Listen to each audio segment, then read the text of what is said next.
j'espère que vous allez bien. Et on va, sans trop tarder, ouvrir la parole de Dieu. Je vous invite à le faire dans le livre des Chroniques. Ce matin, j'aimerais vous parler de l'Arche de l'Alliance. Alors, on va lire dans Chroniques, 1 Chronique, du coup, chapitre 15, et le verset 1er à 4, puis nous lirons le verset 28 également. C'est une base pour notre lecture, mais nous n'allons pas expliquer le texte, c'est pas le but, mais c'est au moins déjà pour commencer à introduire le sujet. C'est mieux. Ok, alors si vous avez trouvé 1 Chronique chapitre 15, nous lisons ceci au chapitre 15 verset 1er. David se bâtit des maisons dans la cité de David. Il prépara une place à l'arche de Dieu et dressa une tente pour elle. Alors David dit, l'arche de Dieu ne doit pas être portée, l'arche de Dieu ne doit être portée que par des Lévites, car l'Éternel les a choisis pour porter l'arche de l'Alliance, l'arche de Dieu, et pour en faire le service à toujours.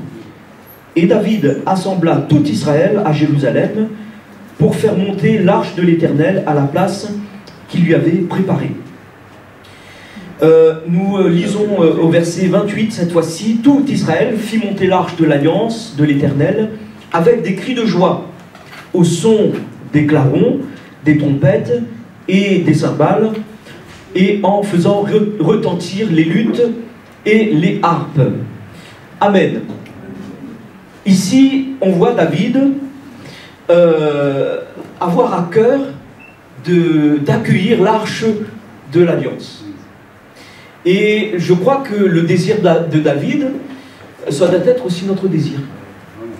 On ne va pas accueillir l'arche de l'Alliance physiquement, mais on va voir de quoi il s'agit lorsqu'on parle de l'arche de l'Alliance. Et David a voulu proposer au peuple d'Israël ce désir qu'il avait lui-même au fond de son cœur. Vous savez, David avait exprimé cette pensée. Il a dit, j'aimerais habiter la maison de Dieu de toute ma vie. Et en tant que roi, David avait cette autorité, il avait cette légitimité d'amener le peuple à intégrer sa stratégie politique, si je puis m'exprimer ainsi. C'était le chef politique, et en tant que chef politique de la nation d'Israël, il se disait, moi, je vais amener le peuple dans la présence de Dieu. Parce que c'était pourquoi il était appelé, entre autres. Mais David accueille l'arche de l'Alliance, et il n'y avait pas de place. Alors David, quand il a construit son royaume, il a construit des maisons, des cités, et la Bible dit qu'il s'est construit des maisons. Mais il s'est dit, mais je ne peux pas me construire une maison et ne pas penser à Dieu. Et l'arche de l'Alliance qui avait parcouru pendant des dizaines et des dizaines d'années, parcouru un certain nombre de kilomètres, et là arrive à Jérusalem, David se dit, il faut une place pour l'arche de l'Alliance. Et voilà qu'il va donc établir un lieu, il va mettre dans ce lieu une tente, c'est ce que nous avons lu, une tente pour pouvoir accueillir l'arche de l'Alliance. Il prépara une place à l'arche de Dieu et dressa pour elle une tente. C'était notre lecture. Avant que cet objet arrive là, ici, dans ce lieu-là, que David a préparé, eh bien, cet objet, donc, qui est l'arche de l'Alliance, a connu un périple bien long. Et la Bible, si on parcourt un peu l'Ancien Testament, en tout cas les premières pages, tout au long du voyage de l'arche de l'Alliance, donc du désert jusque dans le temple et dans le temple de Salomon. Le temple de Salomon, c'est pas David qui l'a construit, mais c'est Salomon. Par contre, David avait à cœur de construire le temple pour y mettre l'arche de l'Alliance. Et Dieu lui a dit, non, ce ne sera pas toi, ce sera ton fils. Et de ce fait, David va préparer. Il va préparer et il a en tout cas un ardent désir d'accueillir la présence de Dieu. Et donc, du désert jusque dans le temple de Salomon, l'arche de l'Alliance témoignait en fait de la présence de Dieu. C'est ça, l'arche de l'Alliance. Dieu, là, était en train de témoigner sa volonté d'habiter au milieu du peuple. Il témoignait de sa présence auprès de son peuple par ce coffre. On appelle ça aussi le coffre du témoignage. L'arche de l'Alliance, on peut dire aussi le coffre du témoignage. Et dans ce coffre, dans cette arche que vous voyez à l'image, c'est un coffre comme vous le voyez, et ce coffre à l'intérieur c'est du vide, c'est pas plein. C'est du vide pour pouvoir contenir un certain nombre de choses. Vous savez, il y a des éléments qui sont pleins. Par exemple, prenez des blocs de béton, c'est plein, voilà, on ne peut rien mettre dedans. Mais là, l'arche que vous voyez, là, le coffre que vous voyez, à l'intérieur c'est vide. C'est vide parce que il y a le désir de mettre des choses à l'intérieur. Okay. Et dans ce coffre-là, il y a 3 éléments qui vont nous intéresser ce matin. Et est-ce que vous savez qu'est-ce qu'il y avait dans le coffre de l'arche, ou de l'Alliance, le coffre du témoignage? Que ça... Pardon? Oui? Le bâton de Moïse, la malle, ça a été dit, et les tables de la loi. Et il y avait 2 exemplaires de la table de la loi. Le premier exemplaire, c'est celui que Moïse a brisé, vous vous souvenez? Parce que le peuple avait péché, il était en colère, et il a brisé ça. Donc ça a été aussi mis dans l'arche. Et puis les nouvelles tables que Dieu lui avait données, que Dieu avait tracées lui-même de son doigt. Ok, alors ce matin, j'aimerais qu'on parle de ça, hein, de l'arche, les symboles que représente l'arche de l'Alliance, mais aussi de son contenu. Ça va être l'objet de ma pensée. Avant d'entrer dans le vif du sujet, peut-être qu'il nous faudrait nous rappeler un petit peu ce qu'est l'arche de l'Alliance. Donc on a dit, c'est un coffre qui est fait en bois d'acacia. Ok. Et ce coffre était recouvert d'or, comme on voit un petit peu à l'image. Au niveau de ses dimensions, là je suis encore dans l'introduction, c'est pour ça que je ne parle pas encore de Christ, hein. Voilà, on va y venir, mais là je suis dans l'introduction, juste pour introduire un petit peu l'arche de l'Alliance. La longueur que vous voyez ici, eh bien ça fait 125 cm, ok. En hauteur comme ça, c'est 75 cm, et puis on ne le voit pas, mais peut-être ici, là, en haut, de cette manière, là, comme ça, ici, est-ce que vous arrivez à suivre? Aussi, c'est 75 cm également. Voilà, parce que dans la Bible, c'est écrit, c'est pas écrit en centimètres, je ne sais plus en quoi c'est écrit, mais la description, en coudée, merci. La description de ce coffre, vous pouvez la retrouver dans Exode chapitre 25. Je vous invite à en faire la lecture chez vous, lorsque vous aurez du temps pour ouvrir la parole de Dieu et dans votre temps personnel avec le Seigneur. Donc je disais que ce coffre, il est entièrement doré, et comme vous le voyez là, il a 4 anneaux, donc deux de chaque côté en fait, hein. Il y a 2 ici et puis de l'autre côté. Les anneaux étaient là en fait pour insérer le bâton que vous voyez, le traverse. C'est également un bâton d'acacia. Et ce bâton, ces 2 bâtons qui étaient insérés dans les anneaux restaient en place. On ne les enlevait pas. Voilà, ça c'est pour un petit peu la description de ce coffre. Et puis la particularité de ce coffre, c'est qu'il y a un couvercle. Et ce couvercle a un nom. Comment s'appelle ce couvercle? On va venir dans un instant, c'est pas grave. On va parler ça là dans quelques minutes. Et vous voyez sur ce couvercle, eh bien, il y a deux anges. Ce sont des... C'est pas chérubins, hein? C'est chérubins. Il y a des chérubins avec les ailes déployées et qui recourent comme ça. Ça représente quelque chose et nous y venons maintenant. Le symbole en fait du coffre et particulièrement du couvercle eh bien, représente la présence de Dieu. On peut lire peut-être dans Exode chapitre 26. Alors on va commencer, on va lire peut-être, on va aller dans Exode chapitre 25 et on va voir à quoi ça correspond ce couvercle. Vous êtes d'accord avec ça? Oui. Ok.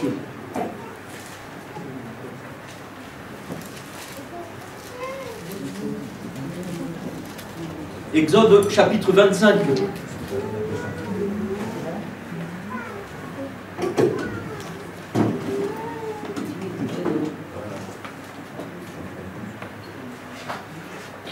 Ok, on peut lire à partir du verset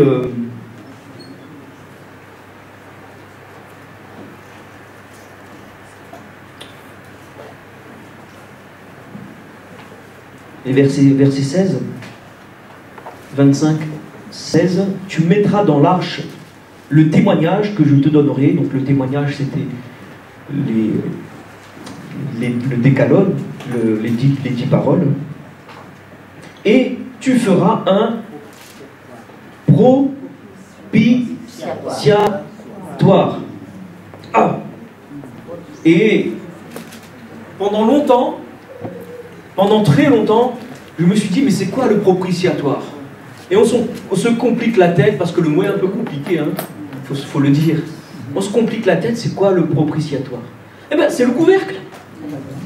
Eh bien, voilà. Pendant des années, je me dis, mais c'est quoi le propitiatoire? Et ben, c'est le couvercle. Tout simplement. Tu feras un propitiatoire d'or pur. Sa longueur sera de 2 coudées et demi, et sa largeur d'une coudée et demie. Tu feras 2 chérubins d'or. Tu les feras d'or pur aux extrémités aux extrémités du propitiatoire. Eh ben, du couvercle, en fait. Tout simplement. Et le propitiatoire en lui-même a une signification.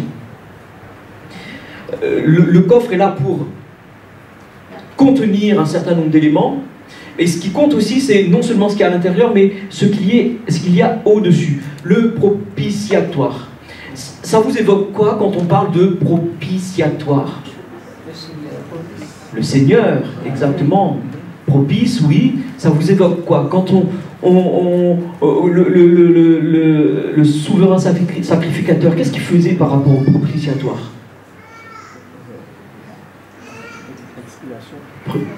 Il prenait, j'entends, l'aspersion. Et c'est là-dessus que le sang était aspergé. Il y a tout un symbole. Ça, on va y venir un peu plus tard.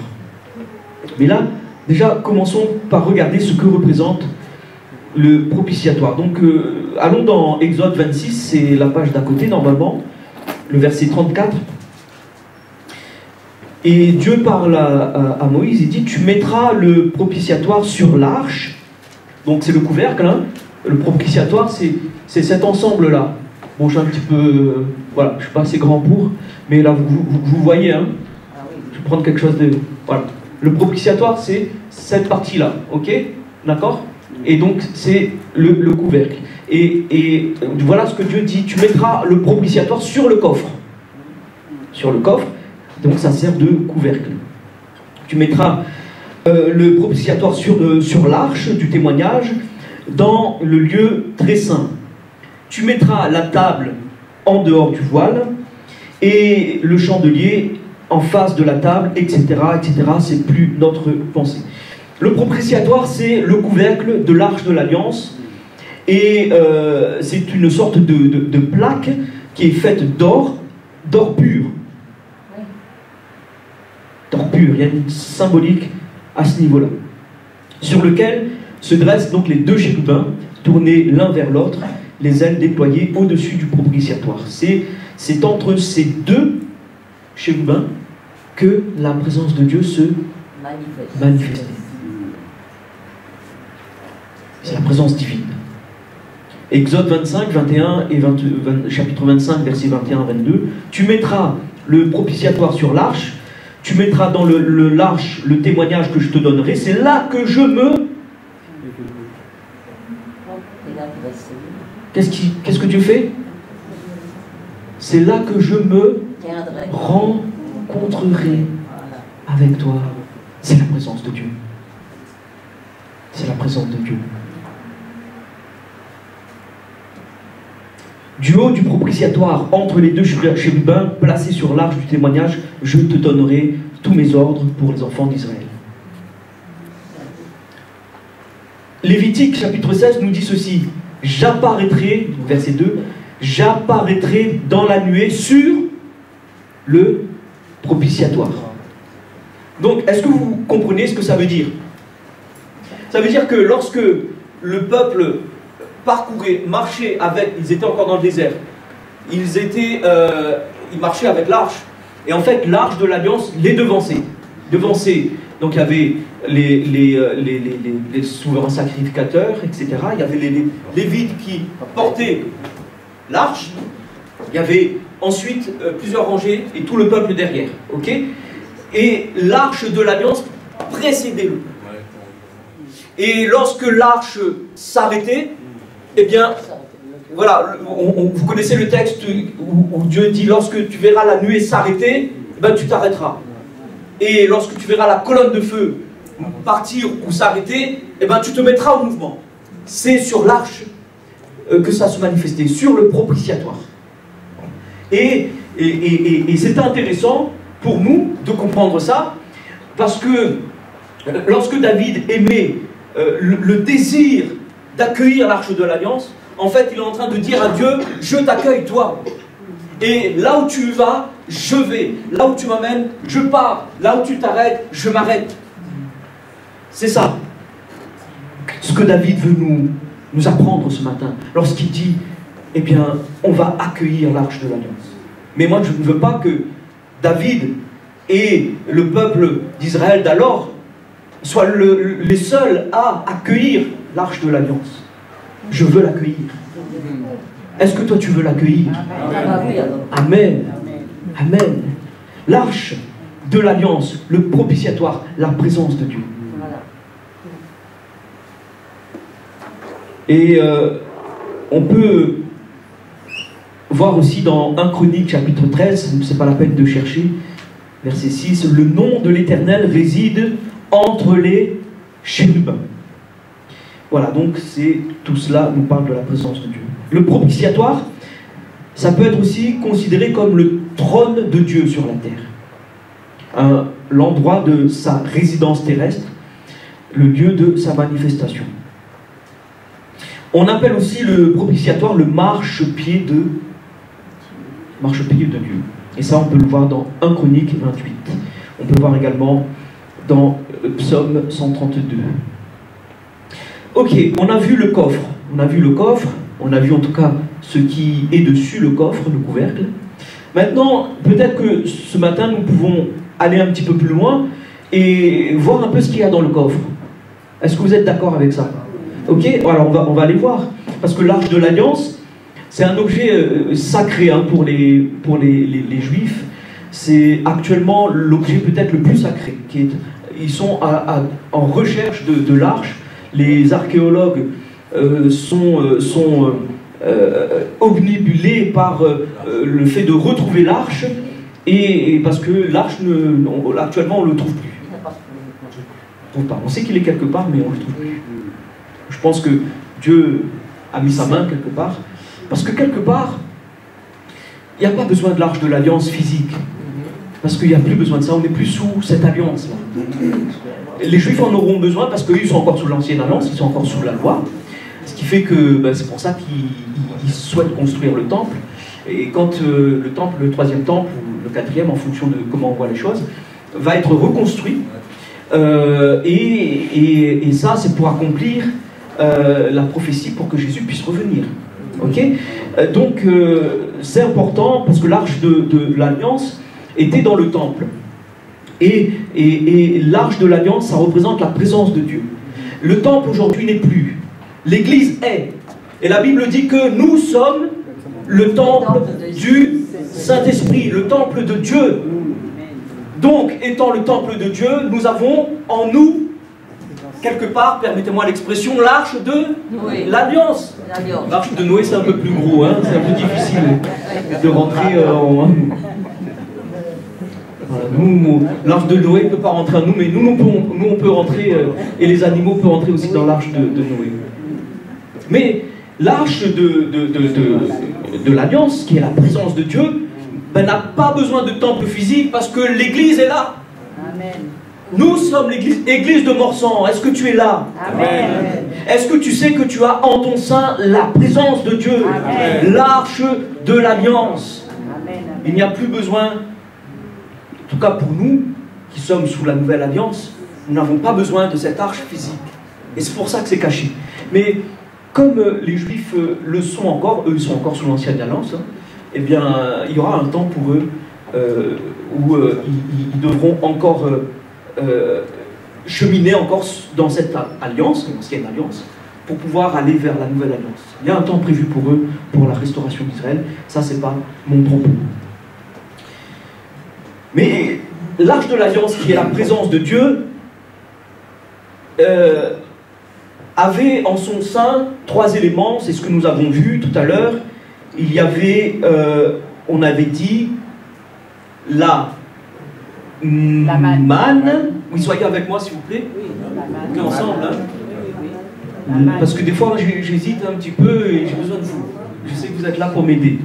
La manne, il y avait le bâton du vieux Moïse, et qui avait fleuri. Ça, c'est un miracle. La manne qui n'a pas pourri, c'est un miracle. Hein. Et puis il y avait aussi les tables de la loi, les tables des 10 paroles. On a l'habitude de dire les 10 commandements. La vraie traduction, c'est les 10 paroles. Parce que des commandements, il y en a beaucoup plus. 613 selon les experts juifs. Mais lorsqu'on parle de 10 commandements, c'est les 10 paroles que Dieu a données. Donc on parle du décalogue, ou littéralement les 10 paroles. Qu'est-ce que ça veut dire?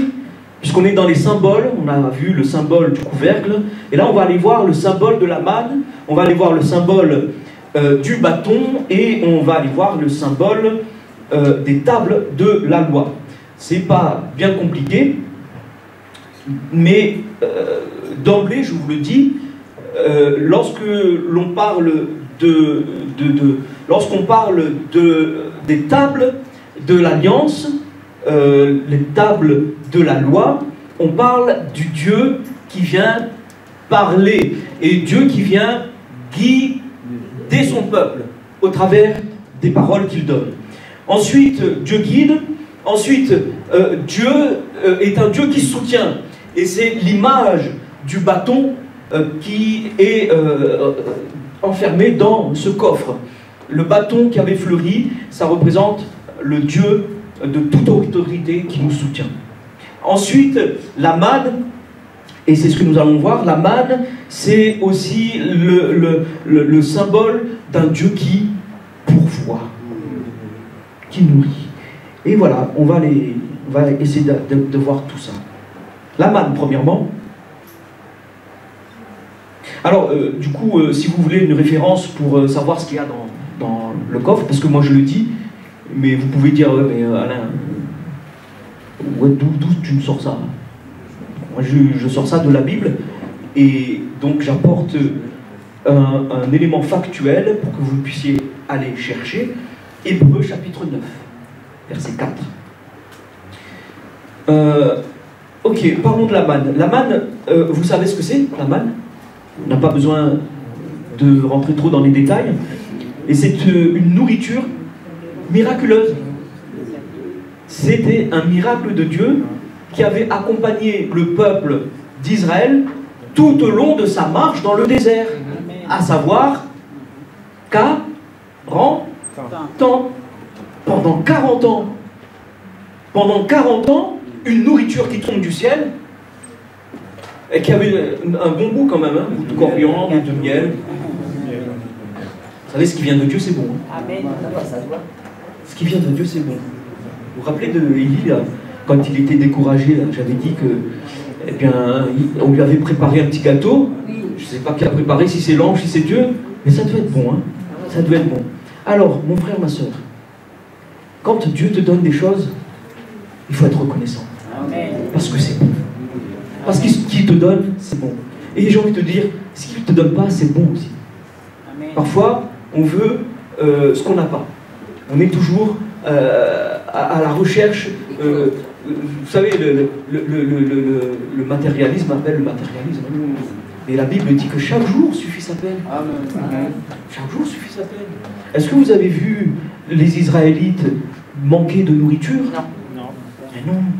À un moment donné, ils étaient même tellement pas contents. Et oui, c'est quoi cette nourriture? Oh Seigneur, nous on veut pas ça. Et Dieu, il se met en colère, mais il va leur quand même faire grâce. Il dit bon, mais je vous donne des cailles, la viande. Et le peuple d'Israël pendant 40 ans n'a pas manqué, n'a manqué de rien. Mais la manne représente non seulement la nourriture que Dieu nous donne, mais de manière bien plus large, la manne représente tout ce que Dieu peut nous donner. Souvenons-nous du peuple d'Israël qui marchait pendant 40 ans, marche dans le désert, et la Bible dit que les chaussures ne se sont pas usées. La grâce de Dieu. La grâce de Dieu. Je comprends David lorsqu'il dit « Je veux accueillir l'arche de l'alliance ». Parce qu'il savait qu'en accueillant Dieu, il n'allait manquer de rien. Mon frère, ma soeur, Église de Morsan, Église de Morsan, tu as la présence de Dieu en ton sein. Et il est bon de chérir la présence de Dieu.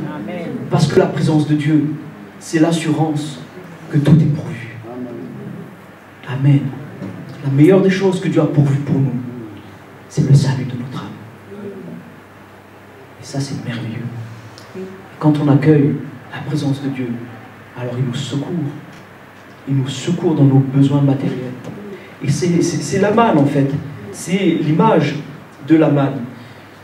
C'est le symbole de la providence de Dieu, Dieu qui pourvoit à nos besoins et aux besoins de son peuple, aux besoins matériels.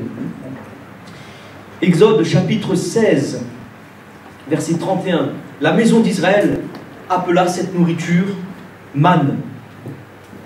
C'était comme une graine de coriandre blanche et son goût était comme celui des gâteaux à l'huile. Et puis ailleurs, c'est écrit aussi du miel. Ça devait être bon, hein. Vous avez déjà essayé, un peu comme les pains perdus, là, vous prenez du pain, excusez-moi, je vais vous donner faim, hein. Vous prenez du pain, vous mettez ça, vous mettez un filet d'huile d'olive comme ça, là, vous mettez ça au four, des fois il n'y a pas besoin de plus, hein. Peut-être un petit peu de sel, allez. Je mange ça. Hein, mon frère Ange, qu'est-ce que t'en penses, hein? Aujourd'hui, ça va, tu mets du pain avec du miel. Oui, c'est ça. Mais imaginez, lorsque Dieu nous donne à manger, lorsqu'il pourvoit à nos besoins. Merci Seigneur. Merci Seigneur. Eux, ils avaient du pain à l'huile tous les jours. Hein. Tous les jours. Enfin, une sorte de pain à l'huile, hein, c'est pas mal. Sa signification spirituelle, je l'ai dit, c'est Dieu qui pourvoit à nos besoins. Il y a une autre signification spirituelle. La manne, c'est qui?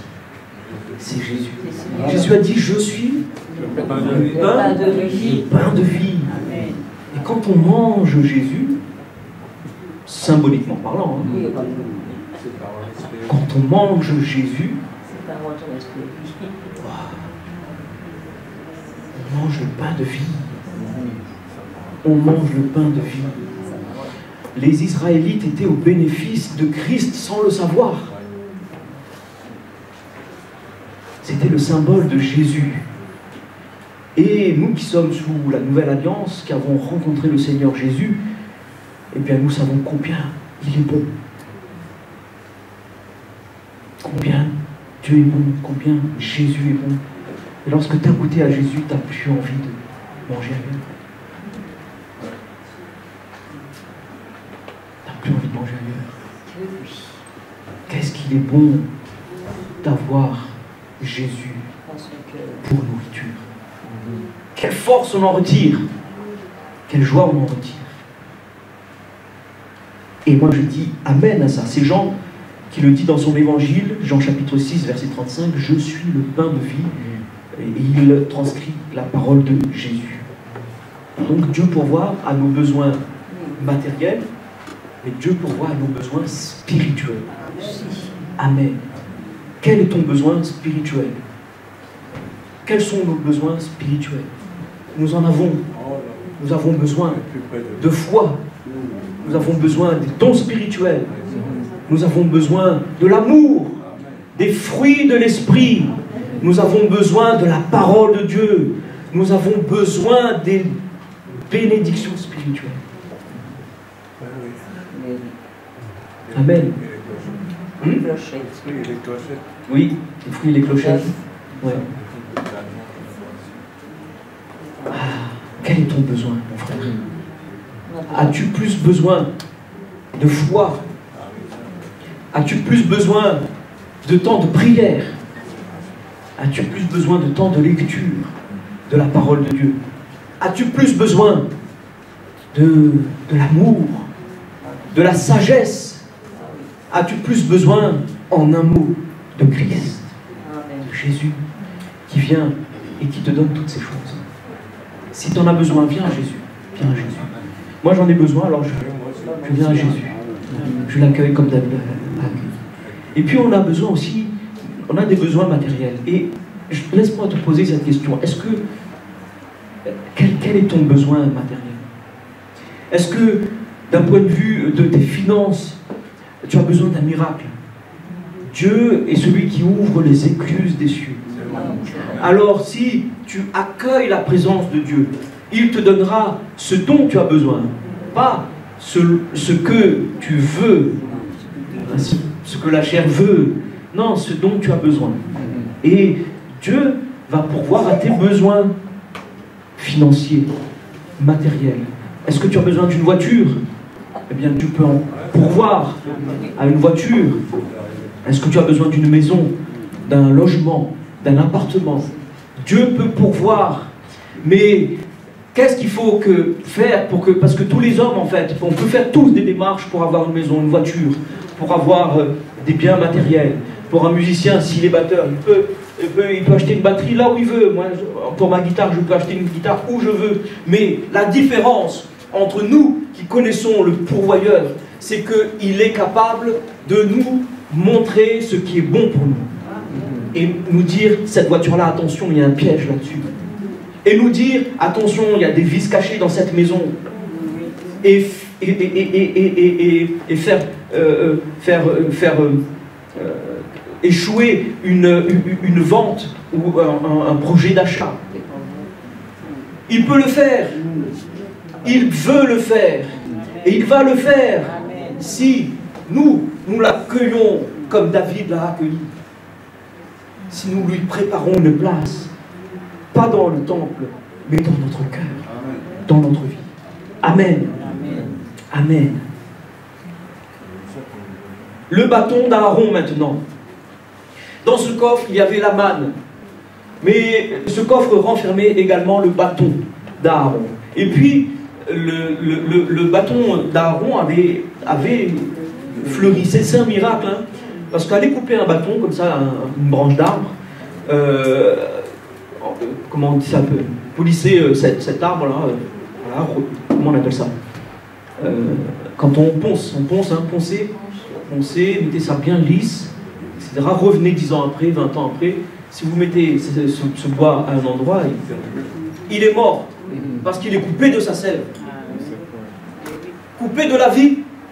Mais le miracle du bâton de Moïse, c'est que ce bâton, eh bien, n'était pas coupé de la vie. Parce que ce bâton, c'était la représentation de Dieu aussi. C'était la représentation de l'autorité de Dieu qu'il a conférée à un homme ou aux hommes. Et lisons Nombre chapitre 17.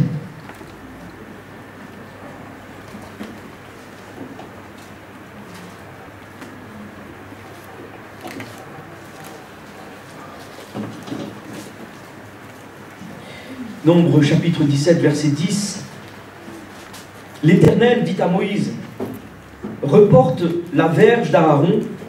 Ah oui, j'ai dit, c'est le bâton de Moïse, c'est la verge d'Aaron. Hein. Excusez-moi pour ce malentendu, cette erreur. Reporte la verge d'Aaron devant le témoignage, donc c'est-à-dire devant le coffre, pour être conservé comme un signe pour les enfants de rébellion, afin que tu fasses cesser devant moi leurs murmures et qu'ils ne meurent point. Moïse fit ainsi, il se conforma à l'ordre que l'Éternel lui avait donné. Et donc il a mis ce bâton, dans le coffre. Et puis d'autres textes nous disent que ce coffre, ce bâton avait fleuri. Le bâton d'Aaron qui a miraculeusement fleuri était là, comme nous l'avons vu, pour prouver au peuple que Dieu était présent, mais qu'il était présent avec autorité, par son autorité. Cette autorité, il l'avait confiée à Moïse et à Aaron, on peut le dire, ces deux frères. Et le bâton qui a fleuri, et Dieu donne à Aaron pour montrer au peuple, je l'ai choisi. J'ai choisi Moïse, j'ai choisi Aaron. Et l'autorité que Dieu donne, il ne le donne pas à n'importe qui, n'importe quoi, n'importe comment. Il le donne à ses enfants. Et il y a des niveaux d'autorité. Il y a des niveaux d'autorité, c'est comme ça. Dans la Bible, c'est un principe biblique, on n'aime pas trop peut-être ça. Le monde s'est calqué dessus et ça tourne très bien comme ça. La hiérarchie. Dieu est un Dieu d'ordre. Et si Dieu n'était pas un Dieu d'ordre, il n'avait pas besoin d'exercer son autorité. Si il a une autorité, c'est que forcément il y a des personnes qui lui sont soumises. Et la soumission n'est pas quelque chose de mauvais. Parfois, dans l'environnement ambiant, dans notre monde, on a associé la soumission à la faiblesse. On a associé la soumission au fait d'être inférieur. Mais non, Jésus a été soumis, et la Bible dit qu'il a été soumis en toutes choses. Et voilà pourquoi Dieu l'a souverainement élevé. Le chemin de la gloire et de l'autorité spirituelle, c'est la soumission. Parfois, on veut être quelqu'un dans l'Église. Pour être quelqu'un dans l'Église, il faut être serviteur de tous. C'est-à-dire, il faut être rien.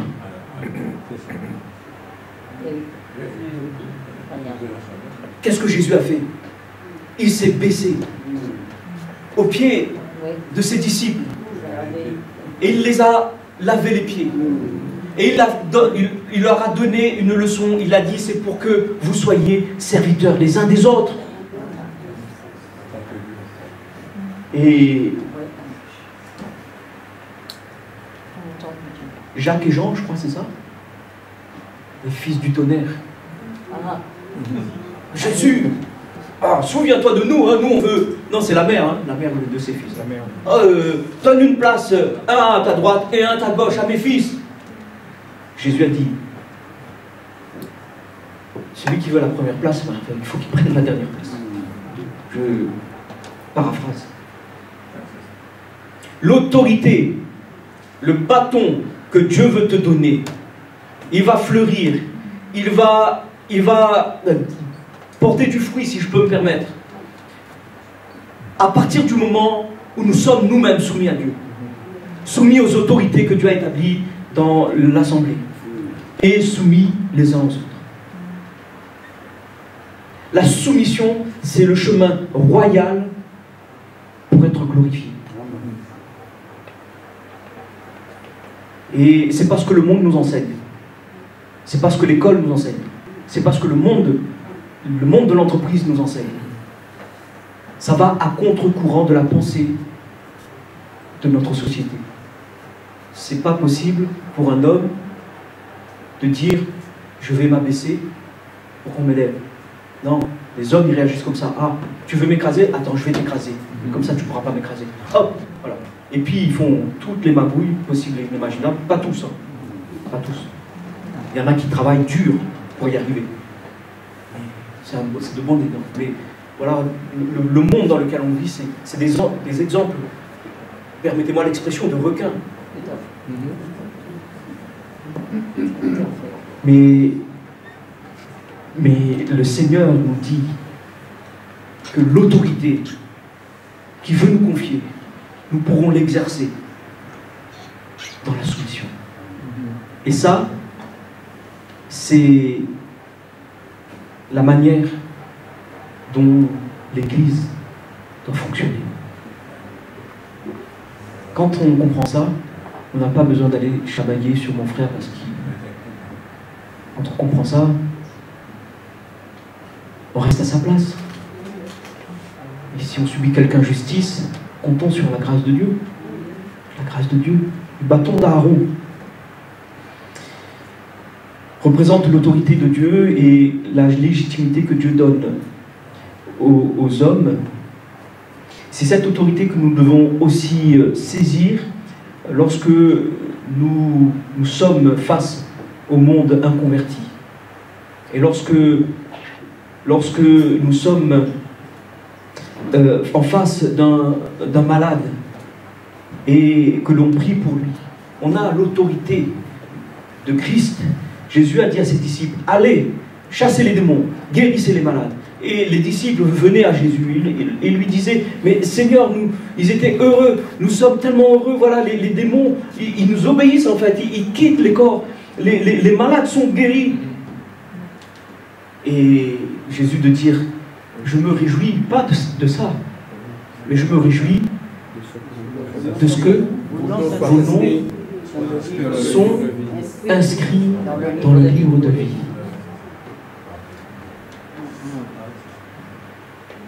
Nous avons cette autorité.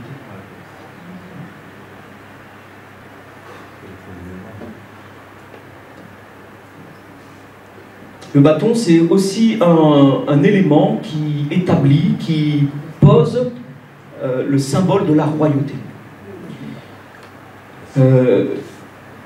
Nombre 17 nous parle des 12 bâtons qui sont dans les 12 tribus, sous la tente d'assignation. Et c'est à ce moment-là, donc ça on peut le voir dans Nombre 17, je vous laisse regarder ça, c'est à ce moment-là que le bâton d'Aaron, de la famille de Lévi, donc la tribu des prêtres, c'est à ce moment-là qu'il fleurit. Et Dieu demande que ce bâton soit conservé donc sous la tente, et le bâton légitime le rôle des prêtres, et le bâton suggère que la loi de Dieu, la parole, que l'autorité, que ce que Dieu dit, a besoin d'être appliqué. Et donc, voilà que Dieu propose à son peuple des hommes comme des hommes d'autorité qui vont, à qui ils vont amener à l'application de la loi. La loi, venons-y. L'étape de la loi, qui est également conservée dans ce coffre. Donc il y a la manne, le bâton d'Aaron, et également les tables de la loi, autrement dit, le décalogue, ou les 10 paroles. Vous pouvez trouver des textes qui concernent les tables de la loi dans Exode 20, je vous laisse regarder ça chez vous. Vous savez ce que c'est, on n'a pas besoin de trop insister là-dessus, mais les tables de la loi, ce sont des pierres, des blocs de pierre sur lesquels Dieu a gravé les 10 paroles. Et ça représente l'alliance que Dieu traite avec son peuple. Et d'ailleurs, dans ce décalogue, il y a « Tu aimeras le Seigneur ton Dieu ». Tu aimeras le Seigneur ton Dieu. Et ça établit une alliance entre Dieu et les hommes. Les tables de la loi. C'est le symbole de la parole de Dieu, de la loi, hein, des lois, des instructions que Dieu donne à son peuple pour le guider. Pour le guider. Et peut-être qu'on peut lire juste Exode chapitre 34, verset 28. L'Éternel, au verset 1er, l'Éternel dit à Moïse, taille 2 tables de pierre, comme les premières, et j'y écrirai les paroles qui étaient sur les premières tables que tu as brisées. Et Exode 34, verset 28, nous dit ceci, Moïse fut là avec l'Éternel 40 jours, 40 nuits, il ne mangea point de pain, il ne but point d'eau, et l'Éternel écrivit sur les tables les paroles de l'alliance, les 10 paroles. Puis Moïse descendit de la montagne de Sinaï, ayant les 2 tables du témoignage dans sa main. Et voilà ce qui... Alors on peut lire la suite, peut-être, ça peut être intéressant pour nous. Et la Bible dit donc qu'en descendant de la montagne, il ne savait pas que la peau de son visage rayonnait parce qu'il avait parlé avec Dieu.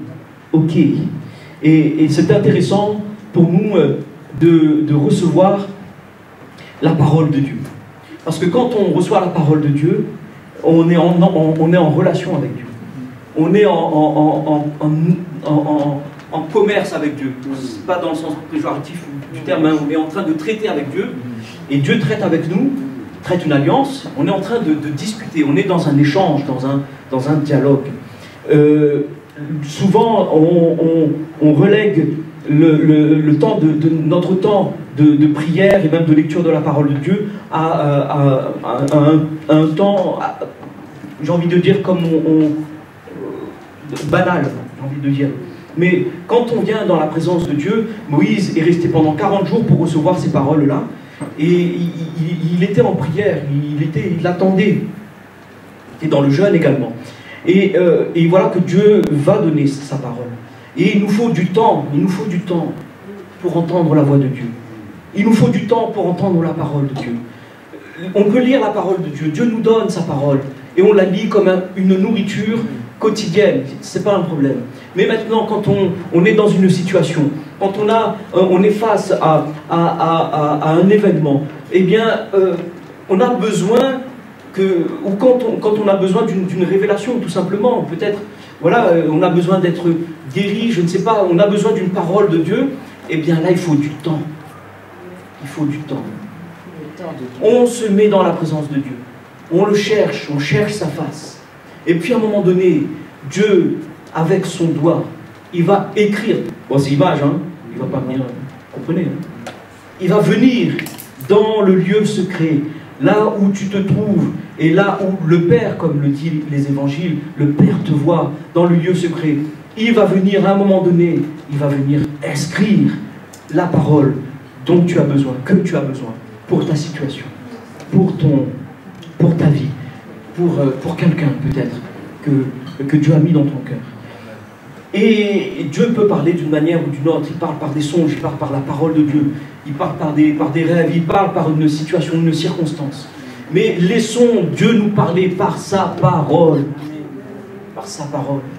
Et lorsqu'on accueille la présence de Dieu, on ne peut pas laisser Dieu muet. Lorsqu'on dit Seigneur viens, on ne peut pas le faire taire. On ne peut pas le faire taire.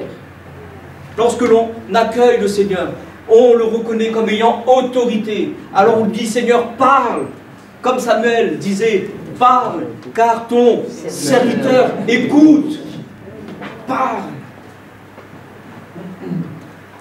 Et Dieu parlera. D'une manière ou d'une autre. En son temps, Dieu parlera. Moïse a dû attendre 40 jours, 40 nuits.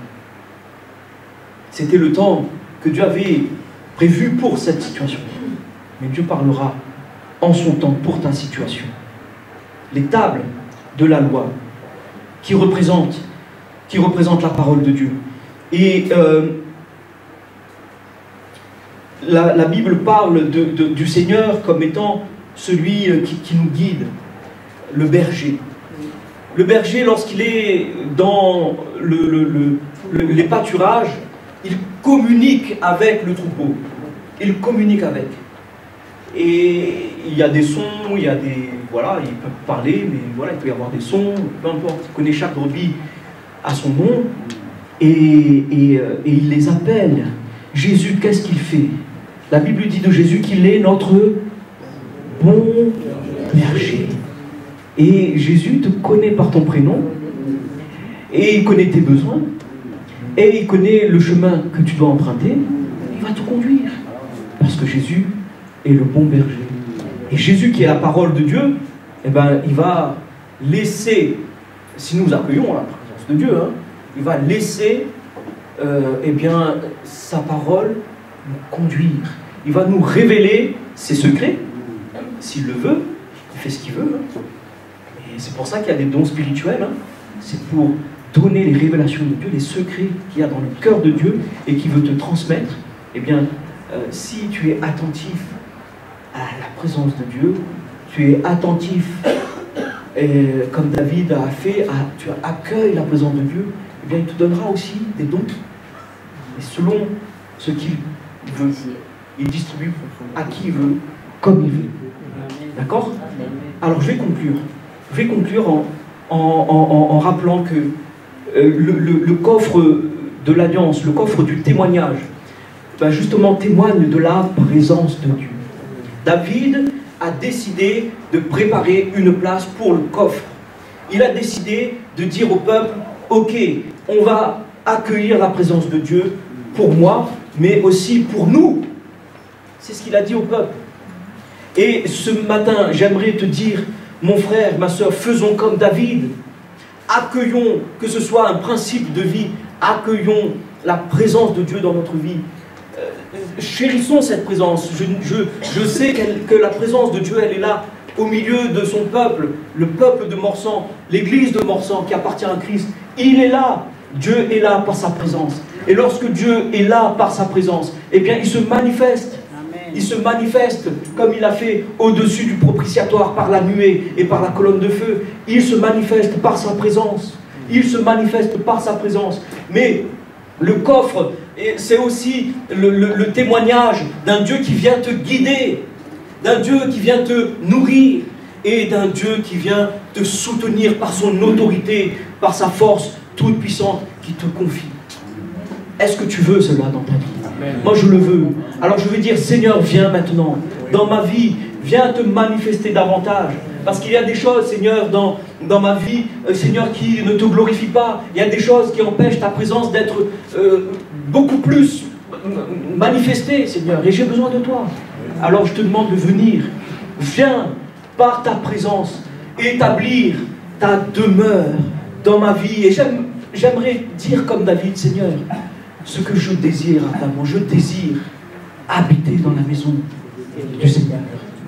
Et je désire que le Seigneur habite dans le temple que je suis. Seigneur, viens faire le ménage dans ma vie, dans le temple. Seigneur, on a toujours besoin d'entretenir notre maison. Seigneur, on passe le balai aujourd'hui, demain il faut repasser le balai. Hein. C'est vrai ou pas? La poussière est là. Hein. Seigneur, viens par ton souffle, balayer le temple. Seigneur, viens enlever les poussières. Viens nous nettoyer, de manière à ce que ta présence soit toujours honorée dans ma vie. Je te prie pour que tu viennes, Seigneur, nous guider. Seigneur, que tu viennes nous conduire par ta parole lorsque nous en avons besoin.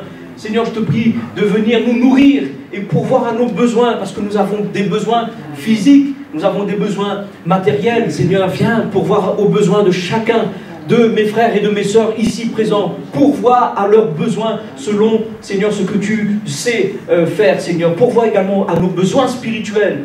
Nous avons besoin davantage de toi, davantage de la vie de l'esprit, davantage de foi, davantage d'amour, toutes ces bénédictions spirituelles, les fruits de l'esprit. Nous en avons besoin, les dons spirituels. Viens pourvoir à ces choses pour ton peuple, pour nous, pour moi-même, Seigneur. Fais-nous grâce. Et, Seigneur, aussi, viens nous soutenir par ta force toute puissante. Amen. On a besoin, Seigneur, dans notre faiblesse, de nous appuyer sur ta force et sur ton autorité. Amen. Seigneur, accorde-nous d'être forts en toi. Et comme l'a dit ce matin quelqu'un, La joie du Seigneur, elle est ma force. Je te bénis, Seigneur. Amen. Voilà, je laisse la place au pasteur.